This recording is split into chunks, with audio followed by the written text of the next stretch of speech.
A man is dead while 3 persons are hospitalized after gunmen attack a group of people returning from a wake in Cambridge, St. James on Sunday morning. Reports are that about 2 a.m. the victims were walking home when they were pounced upon by a group of heavily armed men. More than 30 spent shells from high-powered rifles and a 9mm pistol were found at the scene of the shooting. 3 persons were wounded in the attack, while the body of 41-year-old Omar Beckford was later found along a dirt track with multiple bullet wounds. The other victims, aged 17, 16, and 23, were hospitalized for treatment.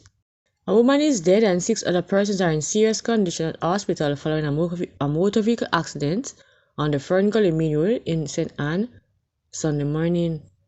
The name of the deceased has not yet been released. Police say that minutes to midday, a 15-seater vehicle with 23 persons aboard crashed into the Fern Gully banking. Police were called to the scene and the injured persons were taken to hospital where a woman succumbed and others were admitted. It is reported that 16 children and 7 adults were traveling in the bus. Head of the St. Anne Police Superintendent Dwight Powell is urging motorists to obey the speed limit and to follow the route code.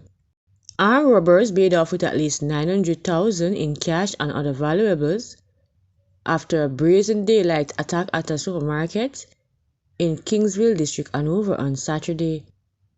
Observers online understand that sometime after 9 p.m., shoppers were in the store purchasing items when a white Toyota Isis motor car stopped at the front of the establishment.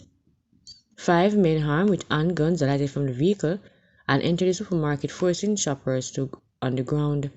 The men then proceeded to rob the supermarket operator, workers, and customers of cash and personal items. It is understood that the business operator lost over $400,000 in cash.